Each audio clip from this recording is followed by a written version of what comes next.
Finance. Hey, welcome everyone to the Financial Independence Podcast, the podcast where I get inside the brains of some of the best and brightest in personal finance to find out how they achieved financial independence. On today's show, I'm excited to welcome back Mrs. Frugalwoods. Liz was last on the show back in December of 2015, and we had a great discussion about frugality and all the crazy plans they had of leaving the big city behind and moving to a homestead in Vermont to retire, and they've done all that. It's now 2 years later, they have a baby, another one on the way. They have a homestead in Vermont, and they're living their early retirement dream. So I was excited to get her back on the show so that I could talk to her about everything that's happened over the last couple of years and see if the reality of homesteading in Vermont lives up to their dream of it. And I'm also excited to hear about everything else she's been up to, because she just released a book that's out today, and she was kind enough to send me an advanced copy of it, and I absolutely loved it. It actually read more like a fiction book, and it was incredibly engaging, but it was still packed with all the great information that she has on her blog. So I highly recommend it, and I'll put a link in the show notes so you can check that out. I also have some rapid fire questions that I'm excited about, so make sure you listen to the end so that you can hear those, because I have a few funny stories that highlight the darker sides of frugality. So let's get right into it. This is my interview with Liz from frugalwoods.com. Hey Liz, welcome back. Hi, thanks so much. I'm delighted to be here. So I looked into it, and it was exactly 2 years ago yesterday that you were on the show in episode number 16. So it's currently December 12th. We're recording this. So yeah, December 11th, 2015 was when you guys were first on the show. All right. We're consistent. We should put something on the calendar for 2 years from now. Absolutely. And maybe there'll be another baby on the way, because that's something that's similar between these two recordings. So I think, let's just go one baby at a time here. So when do you actually do this time? Because last time you were about ready to pop, if I remember correctly. Yes. I feel like we recorded right before Baby Woods was born. So the next Baby Woods, she needs a better name, is going to be born in mid-February. Mid-February. Okay, so there's some time left. So a little bit of time. Cool. So yeah, lots has changed. I'm really excited that you're getting back on the show, because yeah, it's just been a crazy couple of years for you guys, which I'm excited to dive into. But the most important thing is that you wrote a book. So huge congratulations on that. Thanks for sending it to me, and it is fantastic. Thank you. Yeah, it exceeded all expectations. So well done. And I'm sure we're going to talk a lot about it, but how does it feel? It feels very good. It's kind of been a lifelong goal of mine to write a book. And then once I started writing it, I had no idea how hard it is to write a book. And everybody told me, oh, it's really difficult to write a book. And I was like, yeah.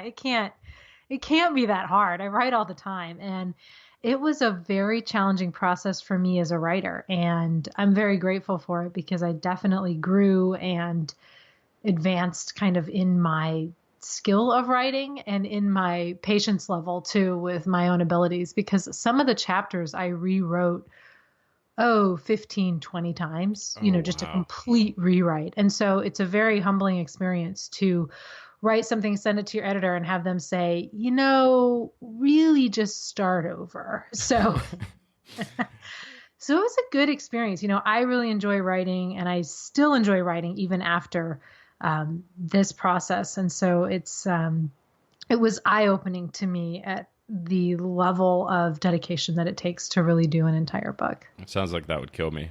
So well done to you for surviving it. So was it just like having a writing coach, pretty much? I guess having an editor who's scrutinizing everything, that would probably be pretty good for upping your skill level pretty quickly. Yes. And I had a fantastic editor at HarperCollins who really understood the mission of Frugalwoods and the mission of what I was trying to convey in the book, and helped me to hone and refine what I was trying to say. Because what I realized is that in blogging, I'm able to kind of expand extensively, 2,000 to 5,000 words on one very discrete topic. And you can't exactly do that in a book, or the book would be, thousands and thousands of pages long. So how do you really distill it down to the best kernels and the key points? And so it helped me to become hopefully a more concise writer too. Oh, it's fantastic. Like it wasn't what I expected at all. And it exceeded all expectations. Like I said, it was more like reading a novel. You obviously packed in all of the good information that you do have on your site. So it's also a finance book, and it's a life book, and it's many things, but at its core, I would say it's like, it feels like a novel. Like I was always looking forward to reading it before bed and like seeing what you guys were doing, even though I know you guys and I know a lot of your story, it was still, I was gripped by it. So yeah. Oh, Fantastic. thank you. I appreciate that so much. Thank you. I really want my writing to be interesting. I think we write about money and people are turned off by that. And so I really try to make it a story. My background is in creative writing. And so I try to think, okay, what's interesting to read? And then how can I kind of sneak the finance message in there? So that's always my goal. Yeah. Well, no, you hit the goal. So congratulations. Oh, thank you so much. And yeah, so I actually learned quite a bit about you too, as even though we chatted 2 years ago and we touched on a lot of this stuff. But yeah, there was a lot more depth to it and could see the struggle. So definitely want to talk about that. But maybe for people who have just recently listened to your last episode, which I definitely recommend people doing because this will be like a continuation from that first episode. Tell everybody everything that's changed. So last time when we chatted, you're still working in Cambridge. You were thinking about moving to Vermont. You were both working and you were childless. So what's today look like for you? So today we are financially independent, which I'm very grateful for and very excited about. And I quit my job and my husband still works from home because we were able to move to Vermont. And so he's able to work from home in Vermont, which is really kind of the best of both worlds. So we moved from Cambridge, which is a very urban area outside of Boston, Massachusetts. And we now live on 66 acres in rural central Vermont, which the mad scientist has been to visit. So Yes. He can tell you just how rural it is. Oh, it's beautiful. Yeah, it was. We had a really good couple of days there, and you guys treated us to some of the best beer that Vermont has to offer, which we were missing since it's been 2.5 years since we've been in Vermont. So yeah, it's a gorgeous plot of land, and I still need to get there in the winter so I can play some ice hockey on your pond. Absolutely. The pond is frozen right now, so you'd be good, although it's snowing pretty hard today, so maybe not. And so we're kind of not any one thing at any given time, which is what we enjoy. So we're homesteaders on these 66 acres. We also work what I call computer jobs. So we both choose to do work that involves us and a computer because it's very intellectually fulfilling for us to do that work. And then we are also full-time parents. Well, everybody's a full-time parent who's a parent, but we're stay-at-home parents to our daughter who's 2, and then our soon-to-be second daughter coming in February. So we sort of craft this life that's very non-traditional, but that really works for us. And that is kind of the ultimate mission of the book and of my blog, is helping people to figure out how would you structure your life? So your time and your money, how would you use those two finite resources to their best advantage? What do you most want to be doing? Because before this, my husband and I were both working jobs, really good jobs, because that's what you do. And we were spending money because that's what you do. And we were just sort of bopping along in this lifestyle inflation path that we'd been on without any real acknowledgement of what it is that we actually want to be doing with our lives. And so having that watershed realization was key for us. And that was really the entire linchpin of us achieving financial independence. It was much less about the money and much more about making that determination of what we want to do. And I think once you establish that, your money will follow. You will find a way to craft a life that fits within the means that you have. Yeah, perfectly summed up. And I think that's the thing that people miss with frugality, especially, is that, yeah, you're just depriving yourself and you're not buying all these things that you could be buying because you have the money. But in actuality, you're buying exactly what you want and you can have as much of it as you want, but you also realize that everything is a trade-off. So you don't just go out and spend like crazy. And that's the thing that I struggle to get across to my more spendy friends. So have you found a good way of framing it, or do you just live by example? I think for me in my personal life, I live by example, and my friends know what I do, and I'm sort of a passive resource. So if people want to come to me with questions, I am more than happy to answer them. And I do, bits of financial counseling with friends who approach me, but I'm much more of a sort of live by example type of person in my everyday life. And I think it's something that we try to espouse in everything we do. And if people are interested in kind of how we've structured our lives, such as we have, I'm happy to talk about it. And then the blog and the book are really where, my true sort of zeal comes across, and you can really dig into the specifics of what my husband Nate and I have done and the ways in which we've saved. And I think what's important to note, my name is Frugalwoods, and so I talk a lot about frugality, but there is another side of the equation. Income is a necessary aspect of this equation. And I talk in the book about how it's really all about income, expenses, and time. And those are kind of the three variables that you need to bring into alignment in order to work towards financial independence. And the less you spend, the less you need, and the less you need for your lifetime. Obviously, the more you earn, the more you can save. But, if you're making high six figures and spending all of it, you're no closer to financial independence than someone who's making $50,000 and saving half of it every year. So I think it's important to keep those variables in mind and understand how you can retrofit that for your own circumstance and your own situation. Absolutely. So you mentioned that Nate is still working, and back when he was on the program 2 years ago, he said he really loved his job, and he must if he's still working now that you're financially independent and in the woods of Vermont. So does he still enjoy it as much as he did 2 years ago? And is he, perfectly content continuing on because he's able to do everything that he wants to do even while working? He does, and he is. I think working from home is such a wonderful balance that I think a lot of people can take advantage of now with the way that the economy is trending and the way that, jobs are able to be remote.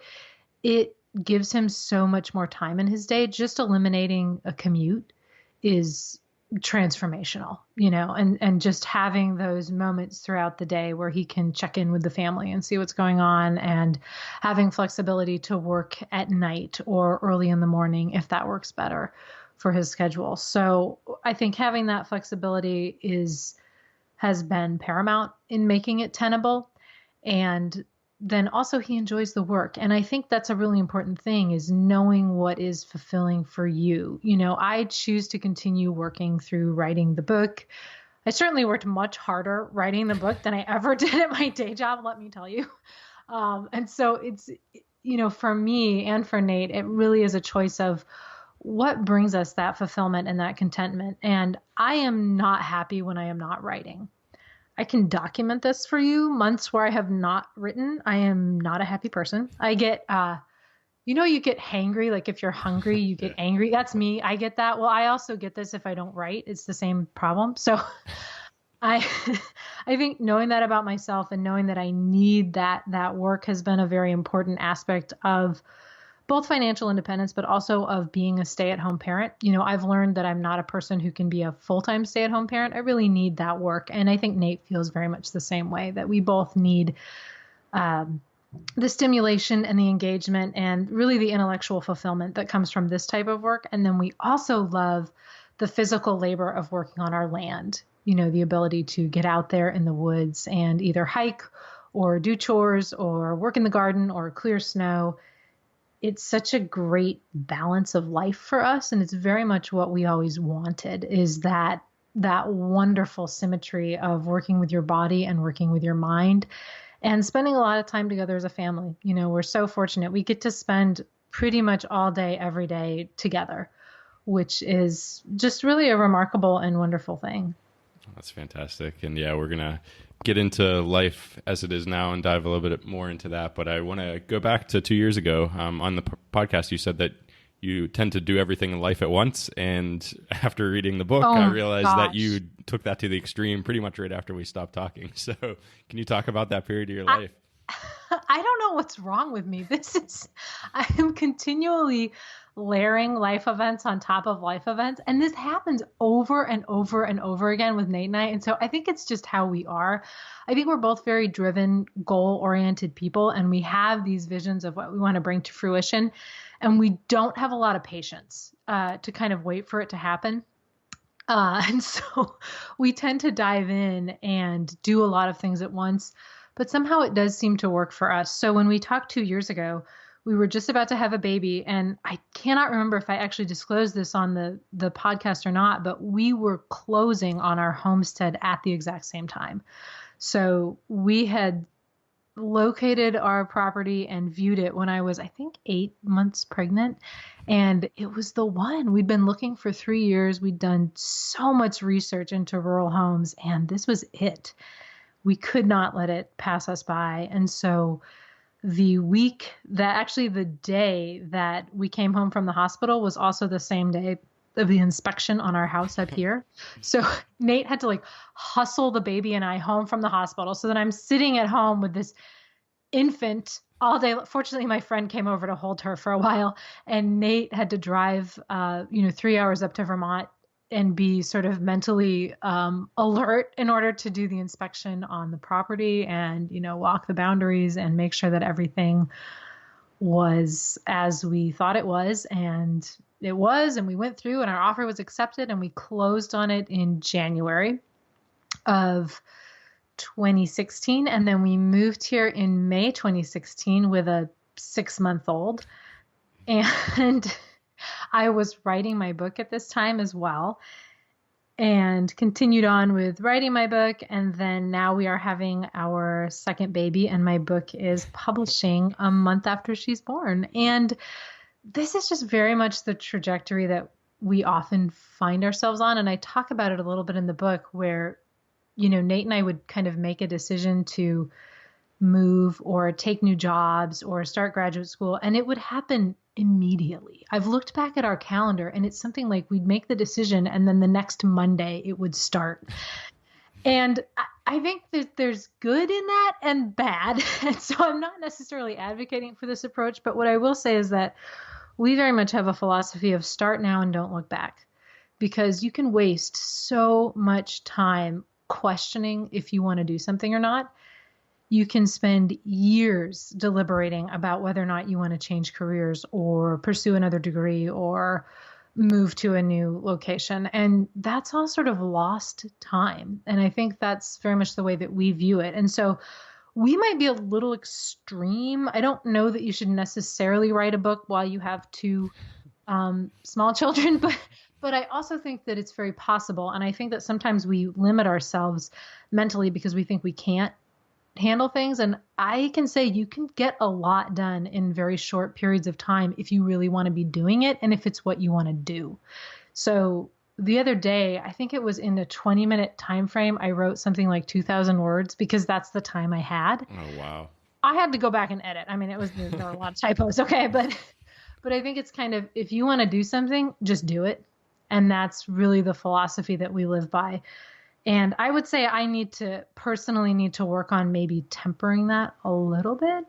But I think it's really useful in a financial journey.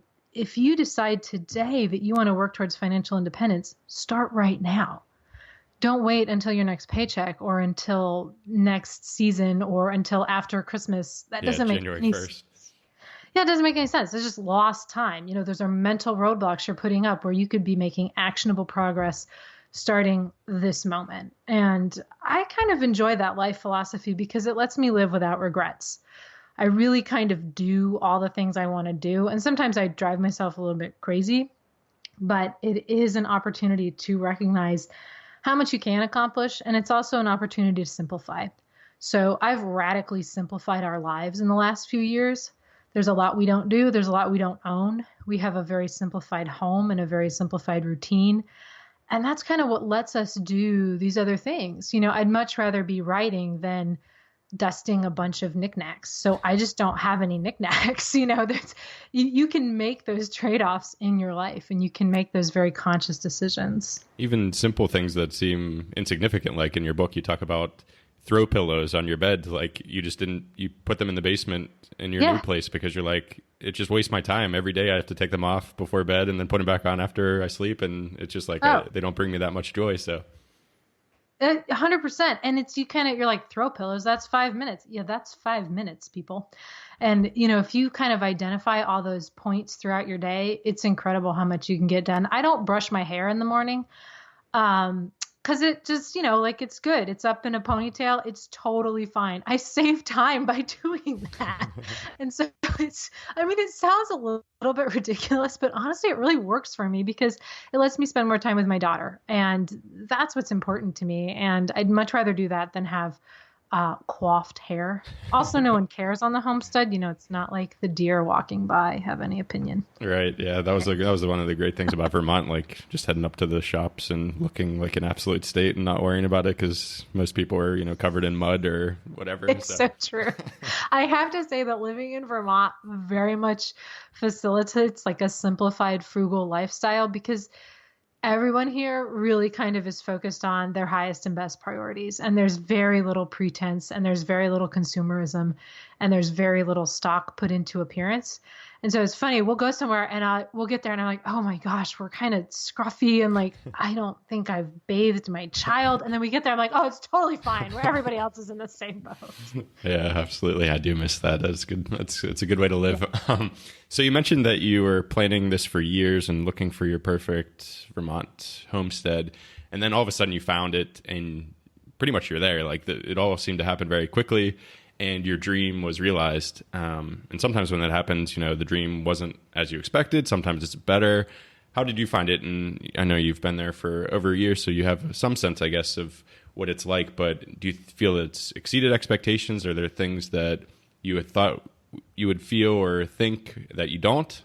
I would say on the whole, it has exceeded expectations and really been better than we could have imagined. And however, I will give a caveat.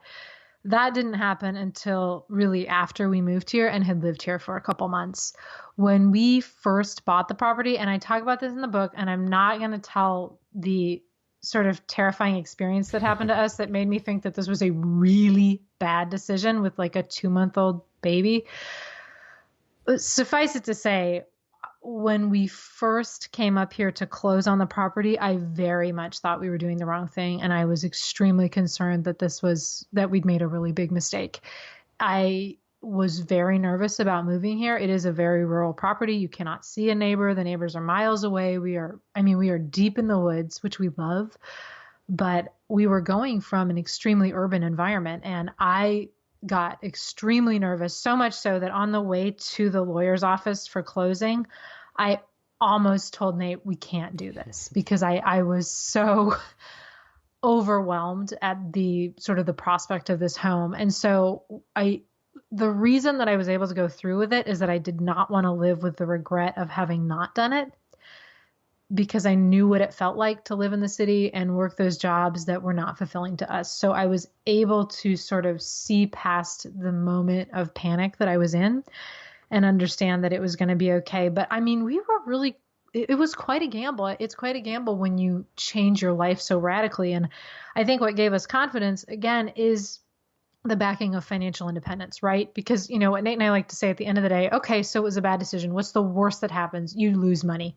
right? You sell the house for a loss and you're out that amount of money out of your net worth. And that to me is the ultimate reason for financial independence: options. Absolutely. Yeah. The same thing happened with our Vermont house. It wasn't selling. And then we were like, you know what, just leave it here. We'll go to Scotland where we need to get to Scotland. So we'll just leave it there. And then it was like winter and it was coming. And I was so stressed out about it. Like, little did our buyers know, like I probably would have given it to them for like $5 or $10 because I was just like, this stress is not worth it. Like, I'll just take the hit. It doesn't matter. It's just money. I can't deal with this anymore. So that's absolutely one of the best parts, is being able to just realize that, hey, it's not the end of the world if doesn't work out. It's just a bit of money.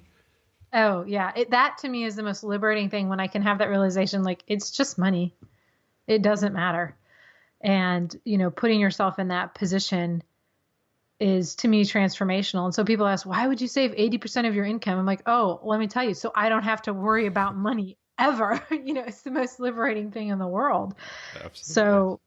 So we got past that. We moved here, and then we were in this like race to get things done, because when you live on 66 acres, it's an endless to-do list. I mean, it's nonstop with the work that you need to do outside, let alone anything you want to do inside the home. Like, for example, unpack dishes, or organize your kitchen. So that was a challenging first few months of really trying to kind of do everything. And we finally came to this realization that at a certain point you have to arrive at your life and you have to just say, I'm here and I'm going to step back and enjoy it. And coming to that realization and really embracing that philosophy has been a big part of our first year and a half here.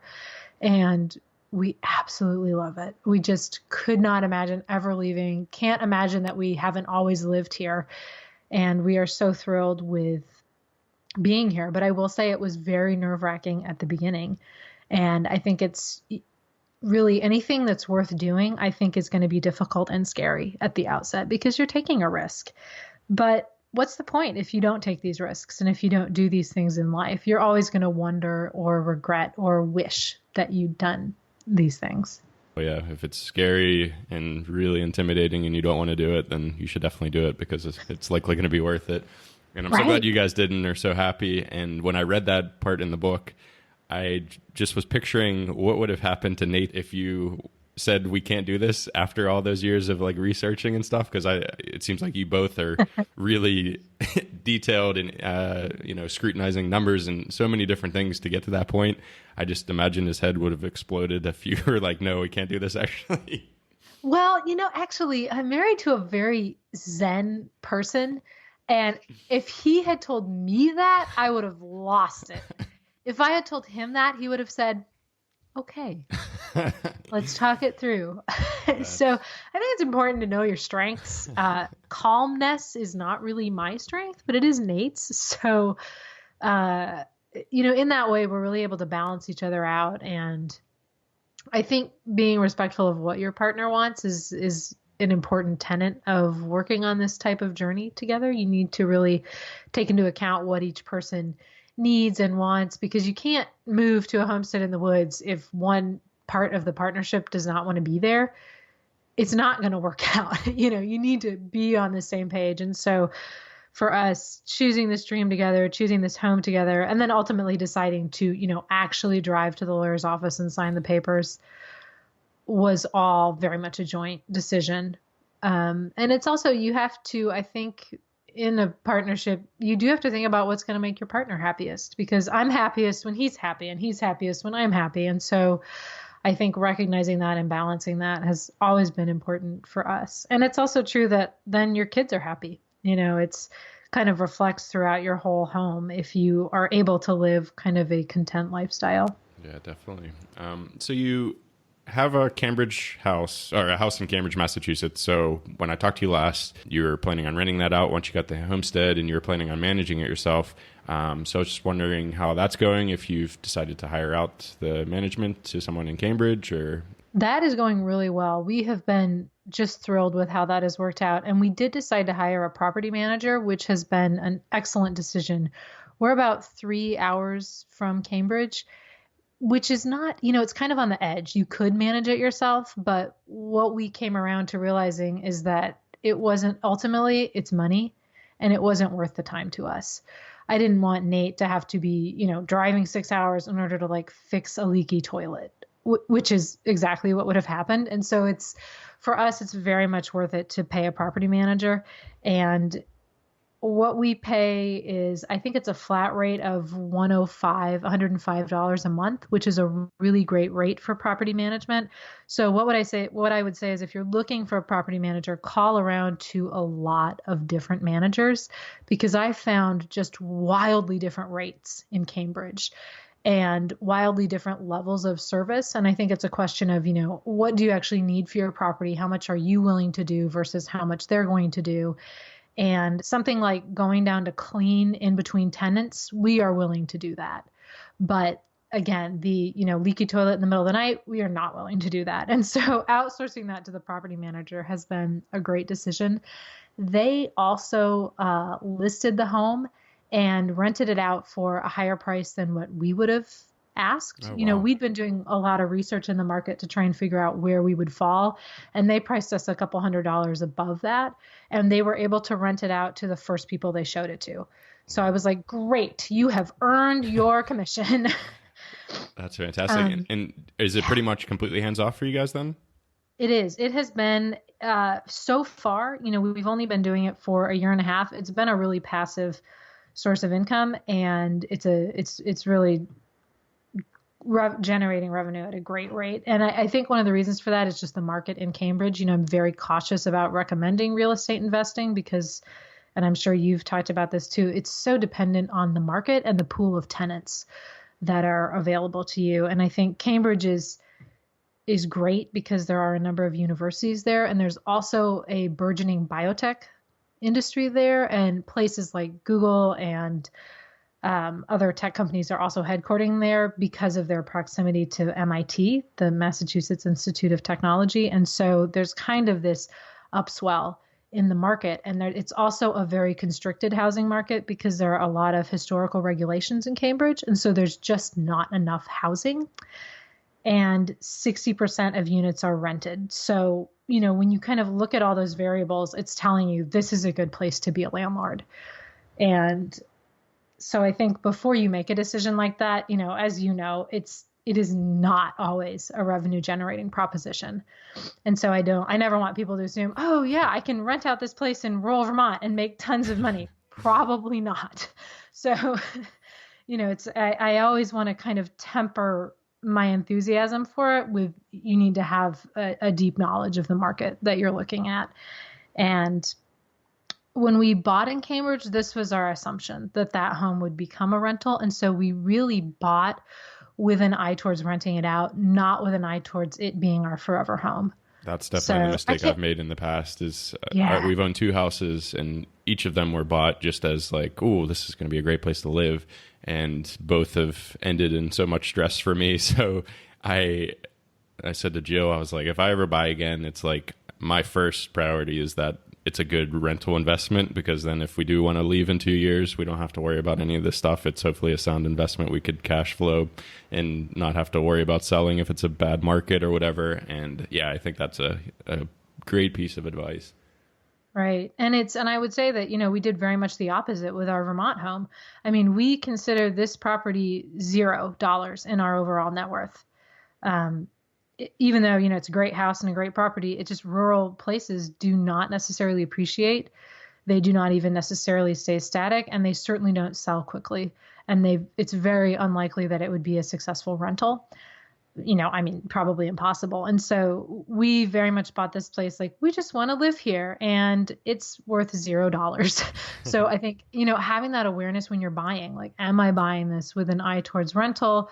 Is this a great market where I could resell, or do I just really want to live here? And it is not a bad thing to just really want to live somewhere. But then I think you have to understand what kind of investment it is. And for us, it's an emotional investment in where we want to live. Whereas the Cambridge house, I can't say that we loved that house. Did you ever visit us there? I don't remember. No, I didn't. No, it's kind of an awkward home, but it works really well as a rental because it's a single family. And in Cambridge, a lot of units are condos, and there are a lot more restrictions on renting out condos in Cambridge than there are single family properties.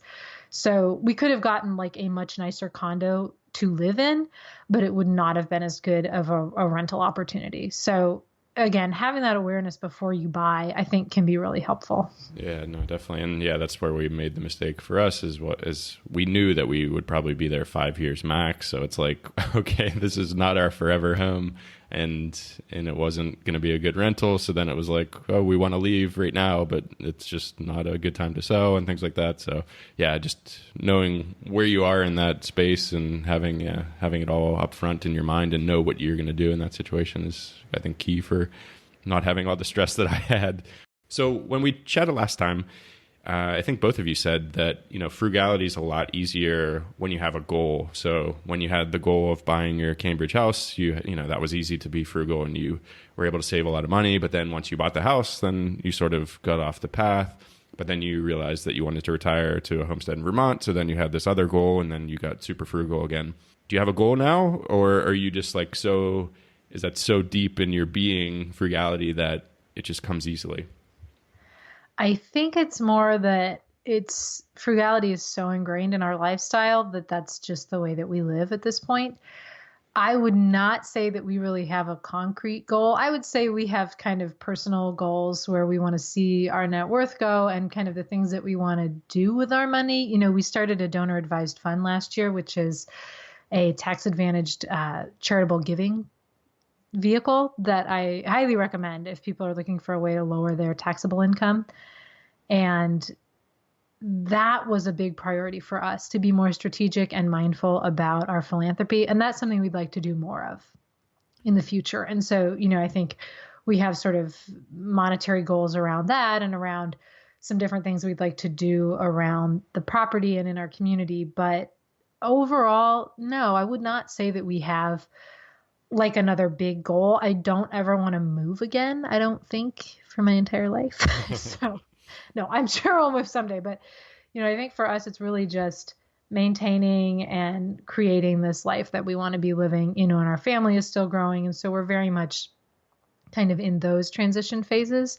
And at this point, frugality just brings us so much happiness and is so very much the way that we live that it's natural for us. And I would also say that we spend more money now than we did when we were working towards financial independence. And I think that that's just kind of a course correction that happens over time. So, your first month of frugality, you're going to probably save more than you will 4 years from that point. And I think that's fine. I think the key to finding tenable frugality is to first eliminate everything and then to kind of add back the things that you really enjoy. So Nate and I go out for dinner once a month now on a date, which we did not do, back when we were working towards financial independence. We spend more on farm equipment now because, we need things for our property, and it makes our life easier to have an apple cider press or a wood splitter or, pallet forks for our tractor, things like that. We spend the money because it's going to enable greater frugality.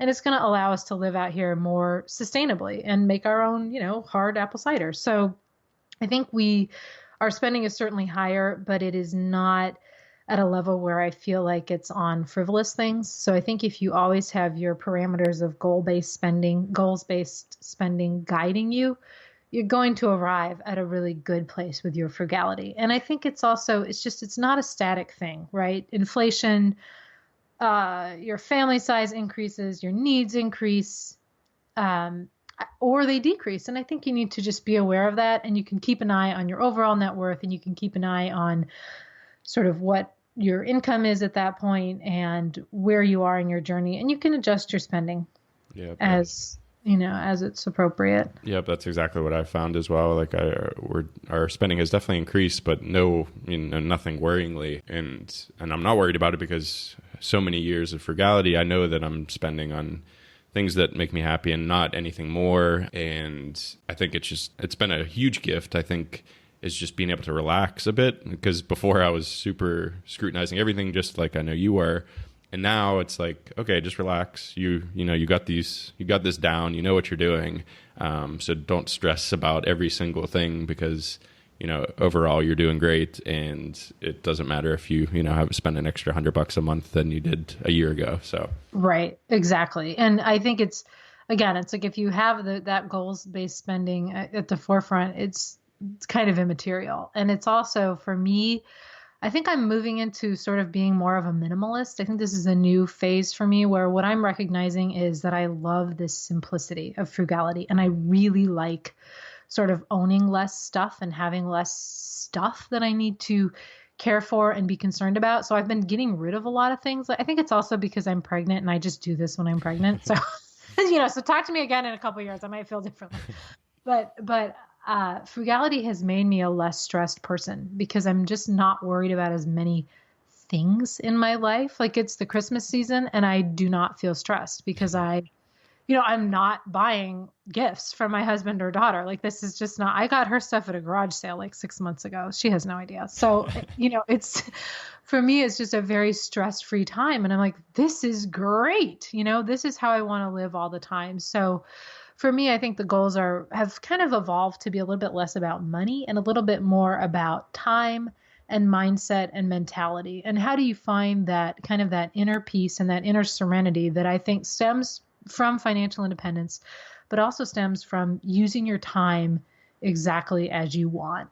And frugality allows me to do that. And so it's kind of this whole cycle for me of spending less, needing less, desiring less, and then being happier with less. And I think that's kind of the ultimate destination for me. Absolutely. Yeah, we just actually utilized our minimalism just last month. It was time for our lease to be renewed, and the property management company emailed us and said, "Do you want to stay?" And we're like, "Yeah, we like it, so we'd like to stay." And then they replied and said, "Oh, the landlord's chosen to increase their rent, and we've only been here a year, and we're great tenants." So I was like, "This is crazy." But of course, what they're thinking is that, we have all this stuff, we moved in, we're settled, and for us, we could just have 2 small carloads and be out of here and be somewhere new. So I replied, I'm like, "No, we're not going to spend any more, and we can leave on February 2nd or whatever our date was, or we'll just keep paying the other rent. So it's up to you guys." And she replied, like, so nice, like the nicest email I've ever received from her. And she's like, "Oh, yeah, that'd be great. You can stay." And I said, "We'll stay till May, and then we can reassess then." She's like, "Yeah, we can stay till May, and I'll be in touch soon." So it was just like a 180. Like, she thought she had all the power, and it's like, no, we have like nothing. We could be out of here in like 2 hours. That's awesome. That's awesome. No, I'm envious. I am not that minimal. Let me tell you. I could not be out of this house in like 2 weeks. So yeah. Yeah, moving across the ocean twice is like the best thing ever for not accumulating a bunch of stuff. It's just like you do that twice and you're like, I never want anything ever again. It's just like, I'm done. Yeah. I own nothing. Exactly. Well, and you are the perfect embodiment of having that ability and holding the power, because I think in a lot of dynamics with a landlord or with an employer, right, they assume that they have the power, and you time and time again have shown them, actually, no, I don't need this job. I don't need this apartment. Exactly. And that's the thing, like that's the thing that I didn't realize on my journey as much as I wish I had, like just the power that gives you and how it makes you so different from anyone else, and how you can utilize it, just like I did with my landlord right there. And yeah, like I did with my job. It's like you should utilize that power, because you're very rare if you have more than a few months saved up, let alone a few years or decades. So, or a lifetime. Right, yeah, exactly. It's incredibly liberating, and it really lets you make decisions because you want to, Yes, absolutely. And that's the best part. Yeah. There's a lot that we don't do because we're like, well, we don't, no. Nope. Don't want to do that. It's kind of like having a property manager for us. It's like, nope, I'd much rather spend that than be driving back and forth. Yeah, exactly. So you were a bit more extreme at the beginning, as you said. So in the book, you talk about the $0 budget. I just wanted to chat a little bit about that, because I think it's a really powerful mindset shift. Is that still similar to the way you think now? Absolutely. And part of this stems from laziness. I do not want to sit down and create a budget every month. That would take a lot of time, and it sounds boring. And I think I would be setting myself up for failure, and I don't see any point in creating a budget because it is very much a $0 proposition for me. So anytime we need to buy something, Nate and I have kind of a process that we go through. We discuss it. If it's a big purchase, we're going to talk about it for a very long time. Like buying a car, for example, that we bought 2 cars in 2016. We had been talking about those cars for, 5 years maybe. And so, by the time we came to purchase them, it was very easy to pull the trigger. Same thing with buying both of our homes. The decision to actually purchase was made pretty quickly because we'd been thinking about it, talking about it, and researching for years. So with large purchases, we spend a very long time. And then the time is kind of correlated with the size of the purchase price, right? So depending on how expensive it is, that's going to be correlated with how long we discuss it and research it. And our first step is always to wait. I never advocate buying something immediately except for groceries, which, you're going to need to buy pretty quickly. But I never buy something in the moment that I think I need it. I write it down on a list, and then I wait a while, at least 2 days. Even for seemingly insignificant purchases, I wait and I just see, do I actually need this? Or was this just like a flash in the pan where I was like, I need this right now, and I don't actually need it? And I look back at the list, I'm like, what even is this? Why is this on here? If it is something that I feel like we really need, then I start to try and figure out if we have a substitute. Is there something in the house that can suffice, that we can use instead? Is it something that we're going to need just once, like a tool or something very specific that we could borrow from a neighbor? If so, borrow it, be done with it, great. If, we've gone through all these exercises and we feel like we still need to buy this thing, we start looking for it used. So I check Craigslist, the Buy Nothing group, which I highly recommend you join or start in any city you live in. I look on Facebook buy and sell groups. So if you have kids, those parent buy and sell groups are just a gold mine. I get most of my baby stuff from there because people are looking to offload things, and it's typically a better price than Craigslist, and it's a better selection because there's usually more people posting stuff for sale. So find your local parents buy and sell group. I just got a changing table and a changing pad and a diaper pail for like $15. Nice. Which, normally would be like a $300 expense. So I'm like, yes. Then I almost could not fit it into my car. So there was a moment of stress, but I got it. So I had to turn it around the other way. But anyway, when you start to buy things used, you will recognize that the depreciation curve is astronomical. It's just unreal how cheap you can get things used versus buying them new. So we live in a very snowy climate. We always need snow gear, and our child is constantly growing and needing a different size of snow gear. So anytime I see like high quality snow pants, boots, or coats at a garage sale, I buy them. I buy them in whatever size they are. And, I get Land's End $60 snow pants for $3. And that's the kind of stuff where, to me, it's just, why would you buy it new? Like it's so much fun to find it used. So, utilizing the used market is one of the best tips I have. And then if it's something you can't find used, for example, the pallet forks for our tractor, do your research and find the best price and then buy it. And don't feel bad about it because you've spent all this time sort of researching and thinking it through. And then you don't have buyer's remorse. You're not questioning whether or not it was something you need to buy. So in that way, everything we buy is pretty mindful and is something that we ultimately do need. Now, that's not to say we don't buy useless stuff. That totally happens to us. But usually they're pretty small purchases. I can't say that we regret any of our large purchases. Nice. So let's go back to, when you realized that this early retirement was going to be your goal. And you're doing all this cutting and you have the $0 budget and you're probably all amped up, but then you realize that, hey, all right, I'm pretty optimized now, and now I've still got a few years before this is actually going to happen. And there's a quote in your book, you said, I wasn't living, I was just marking off days. And I think that a lot of people find themselves in that same situation. They find the idea of financial independence, they're all excited, they start making these drastic changes that are increasing their happiness, but then they realize they have a long time to go. What's your advice for somebody in that position? How do they keep from, just marking off days and not really living life anymore, just waiting for this end goal? Yes, that was the hardest point for me. And that was one of the hardest parts of the book to write because I just felt depressed in that period of time. And so in order to write that, I kind of had to go back into that depressed time and remember how I felt, which is not super fun. So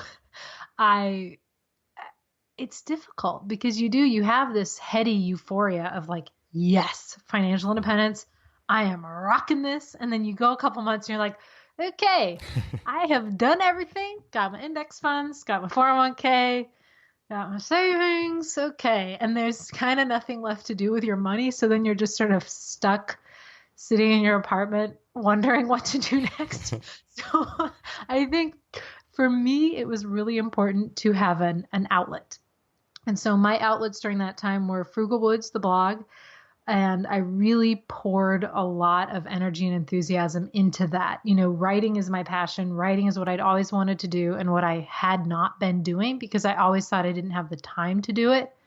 I had the time to do it. I just was not optimizing my time. So I think after you optimize your money, start to optimize other parts of your life and start to figure out how you'd like to be using your time. Pursue hobbies, that you have not been able to do. Take on new projects that you previously thought you didn't have time or money or energy to do. And I think by focusing your efforts in other areas, it's much more tenable to kind of get through that slog. And I think what it also does is it gives you a destination for financial independence. So for me, what I realized after I quit my job, I'm going to be a writer, and that was a very clearly articulated goal for me. And so it wasn't just about reaching a dollar amount, which I think can become a little bit of a grinding goal.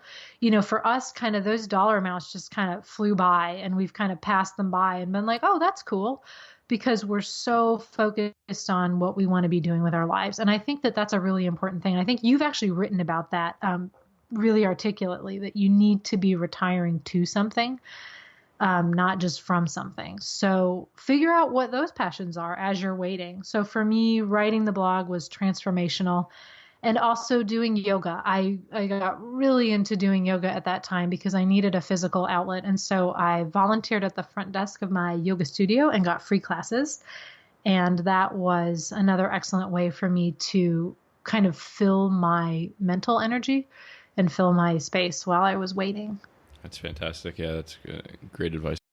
Did you ever feel like you were in the deprivation zone? Because I know that happened to me. So like in a similar situation as you, like I was like, oh man, I still got years to go. I'm not happy. And the depression was just like growing and I wasn't content with anything. And I was like, well, I'm not happy now, but I guess, I will be happy when I hit FI. So I'm not going to spend money on anything, which then obviously made me even less happy. And it was just like this cycle. Did you ever feel like you were depriving yourself with your extreme frugality, or did you feel that you had at least had that under control?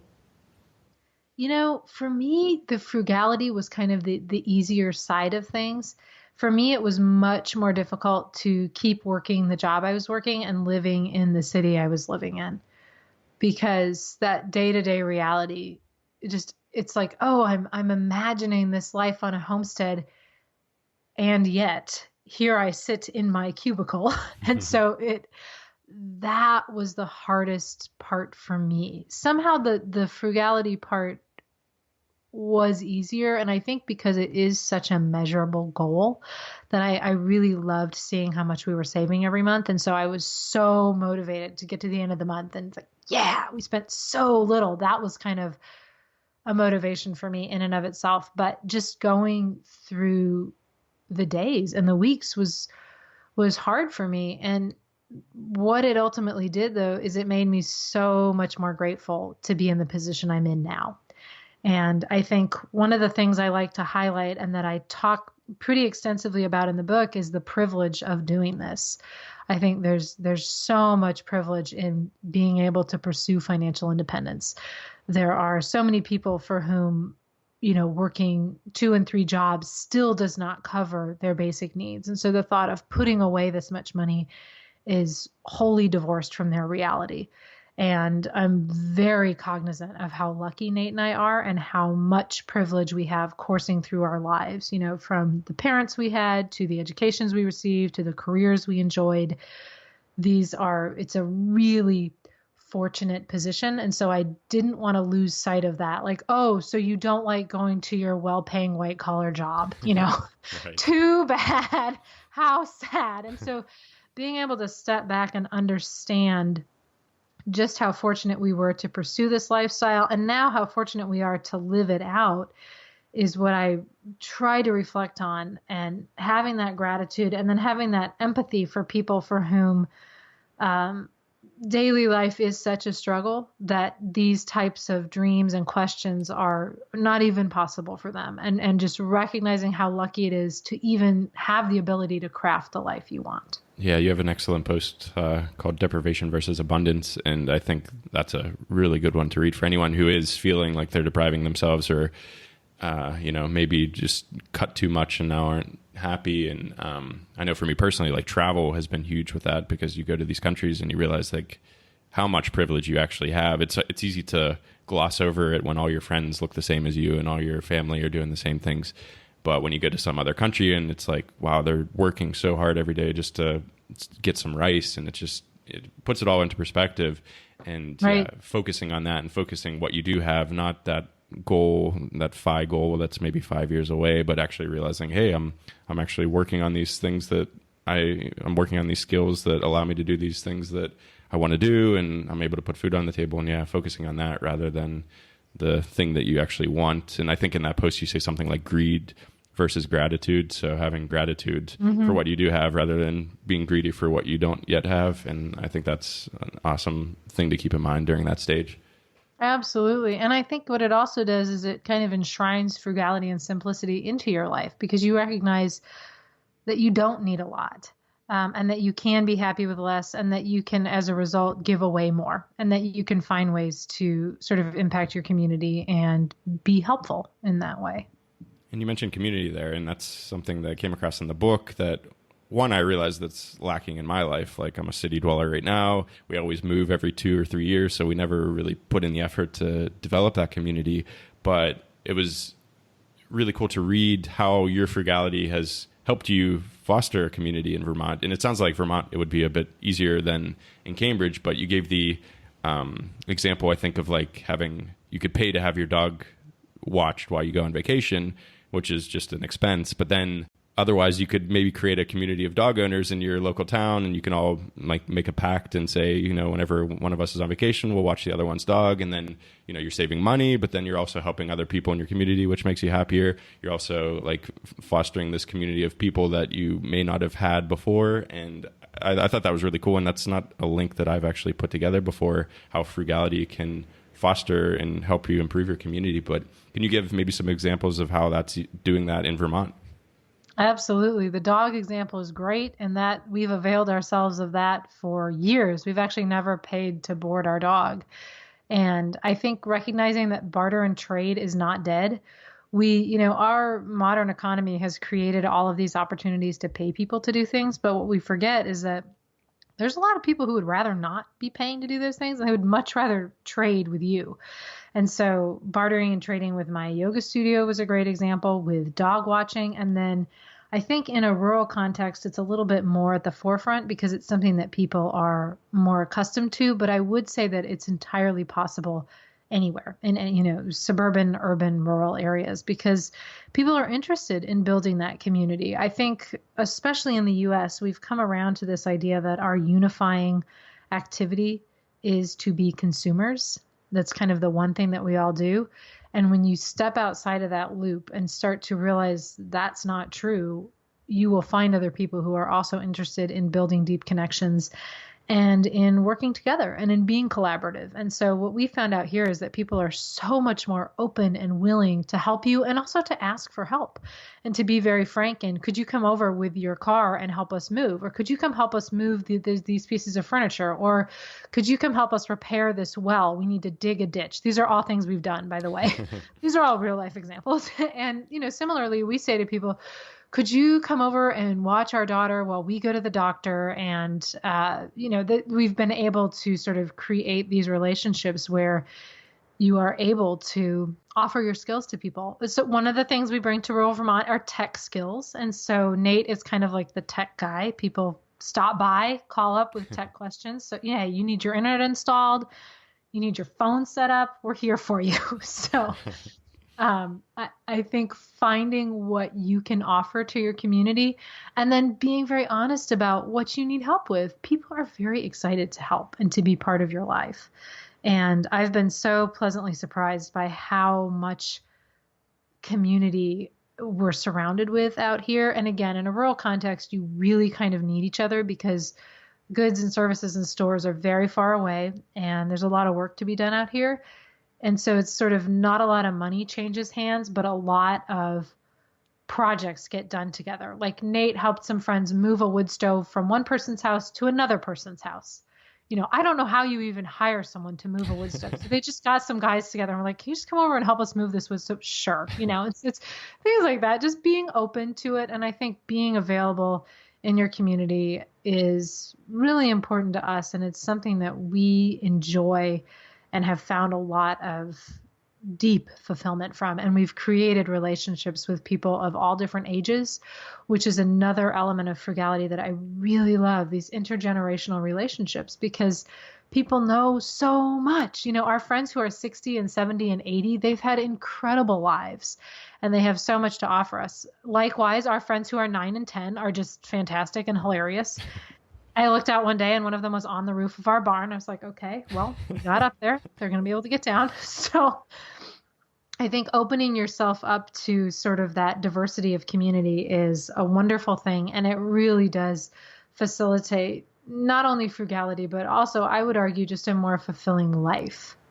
That's very cool. And yeah, that's definitely going to be a focus for us over the next few years once I get citizenship here and we realize where we're actually going to settle down. I think, yeah, it's the one thing that's lacking. And as you said, it's super important for overall happiness. So for someone who is a big achiever, and I can see that you're maybe a type A personality and like setting goals and achieving goals. You've got your homestead in Vermont. You've written your book. What's next? And do you have a next? And if not, how do you feel about that?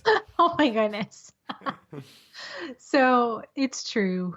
I'm really trying not to be type A, but I've found that it's actually very hard to change your core personality. And so, I quit working, but I just kind of translated my type A over into other things, which I have to be okay with, because it's very hard to fundamentally change who you are. And so what I've tried to do is incorporate more simplicity and peace into the type A that I truly am. So how do you do that? How do you do that? Yeah. I feel like we're quite similar. A very patient spouse who grounds you and reminds you of how you want to be versus perhaps how you are being. I think, and it's something that Nate and I have a very open line of communication about. And he has his things that he works on as well that I help him out with. Don't worry. And so I think recognizing that you need that help from people to understand, like, okay, this is a type A thing. You need to let this go. And I've really been able to do that by understanding how much happier I am when I am not stressed out all day long, and recognizing how much happier I am when I make time to hike every day and to do things that I enjoy every single day. And for me, it's creating some really strong boundaries around my time, which having a child, like, you are 100% set, they will do that for you. And so having our daughter has truly helped me, because I have these blocks of time during which I can, quote unquote, work at my computer. And then I have blocks of time where I'm with her and blocks of time where she and I do sort of household chores together, or we play outside. And so my day is very structured in that sense. And so there are a lot of boundaries around what I can and can't do. I also have a strict bedtime. So Nate and I go to bed the same time every night, no matter what. And that's really important, because I used to think, oh, I'll just stay up another hour. I can get all this stuff done. Okay, so it's 1 a.m. Well, that's kind of bad. But so having that strict bedtime puts just a real parameter on my day. So it's like we go to bed at the same time, we get up at the same time. And I think that helps me facilitate a little bit of a calmer approach. And in terms of what's next for me, having a baby, yep. Having the book published, and then I do have some plans for Frugalwoods for the future, that of some new places, new directions that I want to take the blog in. Cool. I've gotten into doing a little bit more sort of what I would say maybe financial literacy, and sort of, I don't know if I want to say financial education, because I'm not a formal educator, but I have an Uber Frugal Month challenge, which is a month-long free challenge to help you identify your goals and save more money than you ever thought possible. I guarantee you will save more money. And having that challenge, I've really enjoyed that, because I've gotten emails and actually handwritten letters from people about how this has saved their marriage or transformed their lives or allowed them to pay back debt or sort of claw out of a depression that they felt around their finances. And that, to me, is why I do this work. It makes me so happy, and I get so excited when I read these letters. And so I want to expand my work in that space, and kind of expand my work in offering people some actionable advice on how they can transform their lives. So after I have the baby and the book comes out, hopefully I will be able to focus a little bit on that. Very cool. Okay, so I'm going to throw a few quicker questions at you. Do you have any frugal hacks that you've recently found? Because I have one that I'll share after, which is super embarrassing, but it's amazing. I feel like I write about frugal hacks a lot, but I don't know if I have one. Let me tell you what. Okay. If you pay for a good or a service to be delivered to your home, for example, propane or heating oil, which are two things that we pay for, do not go with the same company that you used the year before. Do not assume that they're going to give you the best price for being a loyal customer. Call around to every single service provider that you can find. So this is for internet, electricity, heating oil, I don't know, whatever you need at your house that's essentially a utility. Call, compare prices, and then ask if there is a pay in full discount, because you would be shocked at how many people do not pay in full at the time of delivery for a service.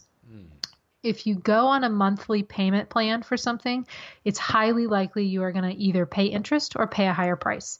And a lot of people don't realize this because many companies do not advertise that fact. And so we needed to get propane and heating oil delivered to our home. And so I called every company I could find that would deliver to us. And I compared all of their prices. I figured out their pay in full discounts. And I actually went with 2 different companies for the propane and the oil, neither of which we'd ever used before. And so it takes a little bit of legwork, but it saved us, I don't know, $1,000 or something. Wow. So, be really cognizant of things that we assume need to be on autopilot or need to always be the same, and figure out if there's something cheaper in your marketplace, because oftentimes it's real money that you're going to save by doing that. Yeah, that's impressive. So I will share mine, even though it's super embarrassing. So I am currently talking to you while wearing a onesie, which... What? Yeah. So if you could see me now, that's why we're not doing this in video. I don't want you to see me now. But it has changed my winter Scottish life. So my wife, Jill, got a onesie for Christmas last year from her parents. It was just like, I guess, a joke gift or something. But she wears it constantly. And I, of course, would always make fun of her because she looks ridiculous in it. But I started noticing, like, I would be freezing all the time. So, like, the way it works in our house is, like, I never turn the heat on. And then when it gets cold enough that Jill's cold, she turns it on. And then I feel like, okay, well, I'll enjoy the heat since Jill wants it. So I thought for months that she was just doing it to spite me. Like, she was like, I was like, she's got to be freezing. And she's just not turning it on because she knows I won't turn it on myself. She would not do that. Jill is the nicest person in the world. I have to tell your listeners. She is. And she wouldn't do that. And it was me thinking that. And I'm like freezing. And every now and then I would be like, are you not cold? And she's like, no, I'm fine. Like, this onesie's really warm. So my brother came over to stay with us. He's like using his savings to just come and live in Scotland for a few months with us. So he obviously is not used to Scottish winters and Scottish houses with their terrible single pane windows and all that. So my wife was kind enough to buy us both onesies and surprised us one day. And it has changed everything. Like, I was like, yeah, a onesie's great, but then your hands and feet are still cold and your nose is still cold and all that sort of stuff. But no, your core is so warm that your blood is able to then go to all your extremities again.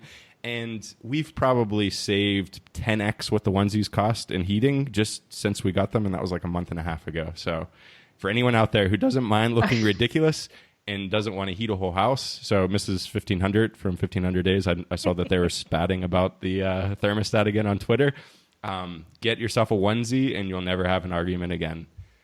Can you expand on this? Like, what is the material of the onesie? It is the cheapest, like, fleecy material ever. Like, I've already ripped the crotch out of it. So it's not very robust in construction, but it is, yeah, like the softest fleecy blanket you've ever used. And every time you use it, you're like, oh, I love this material so much. It's that, but it's your whole body. And then it's got a hood. It's got pockets. And it just traps heat. Even though, like I said, I have a crotch rip out of it. It still maintains all the heat.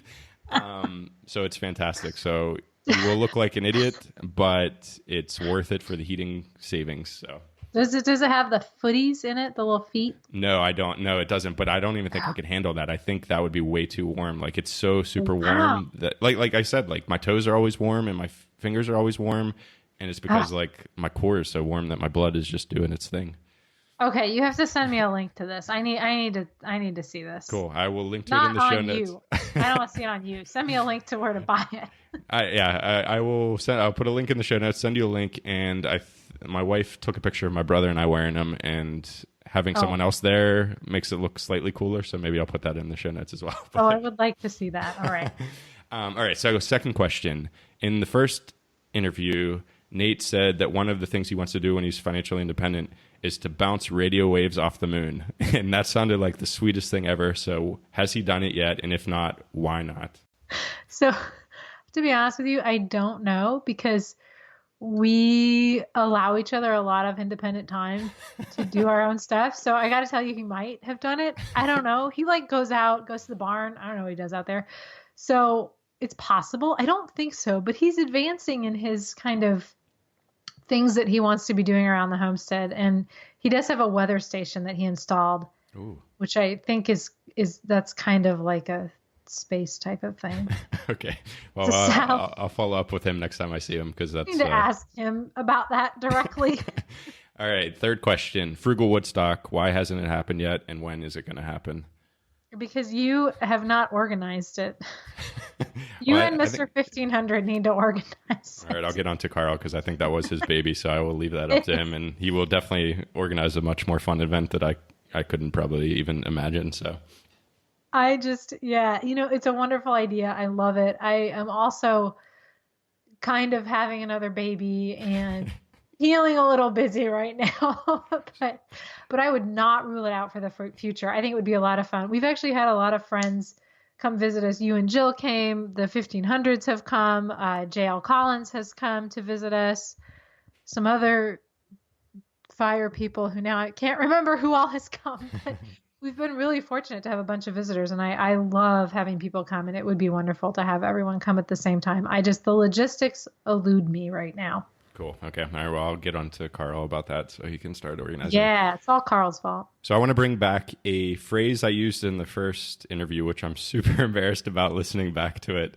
I said, at the end of the interview, I don't want a baby to start popping out. So I'll wrap this up, which we didn't know each other back then, so it's even more embarrassing. But now we're friends, so I'm going to say it again since we're in the same situation. I don't want a baby to start popping out. So I've just got 2 more questions for you. The first... She's not due for another 2 months, so hopefully we're okay. Well, like I said before, I don't know how this all works, so yeah. Last time I think I was due like the next day or something. That's but no, true. we've got some time.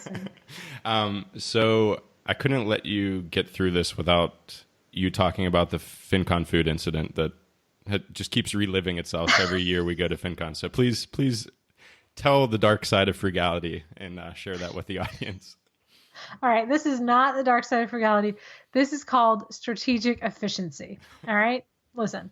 So if you go to, for example, a conference or some other event where there is free food at certain times and then there is not food for other meals, during the time when there is free food, if you can take an extra sandwich or what have you, take it, and then you can eat it later in the day. And this is the philosophy that we have followed in a lot of our travels, because a lot of times when we travel, we used to travel abroad every year.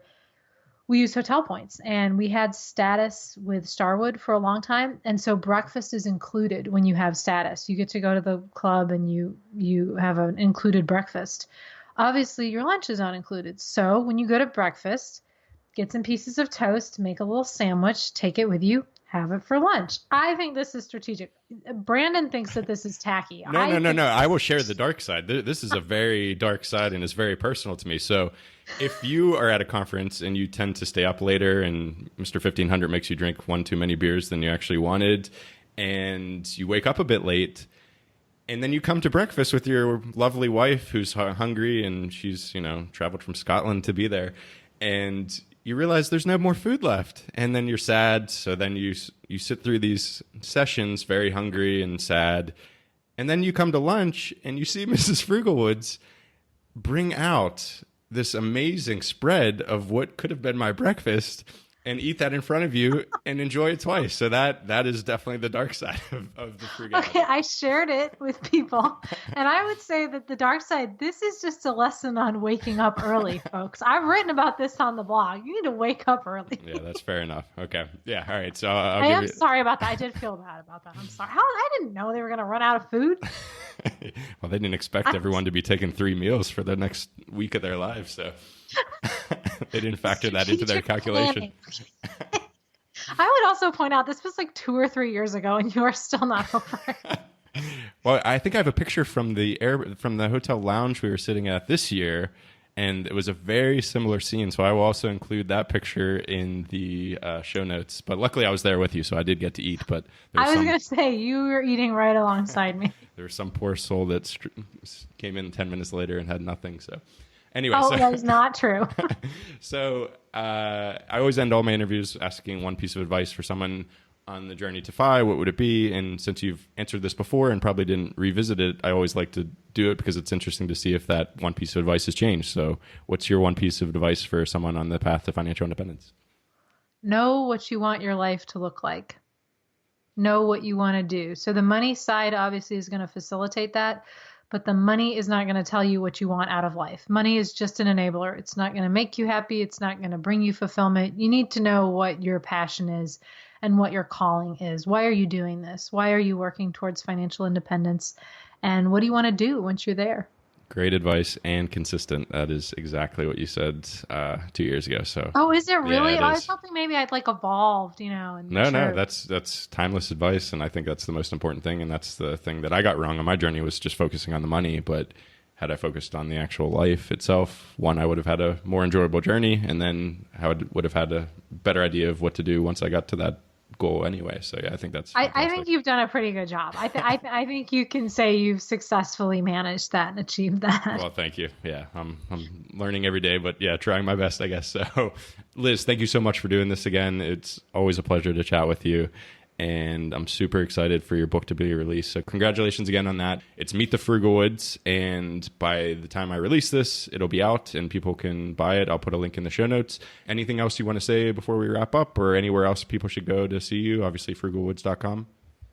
I think you can find me pretty much anywhere on the internet at Frugalwoods. So I'm on Instagram, Facebook, Twitter. The blog is Frugalwoods and the book is Frugalwoods. So we try to be as consistent, make it as easy as possible. So feel free to be in touch with me. And thank you so much for having me. Awesome. All right. Well, I look forward to seeing you again. Good luck with baby number 2 and enjoy all the nice snow that I'm sadly missing. And yeah, I look forward to speaking to you soon.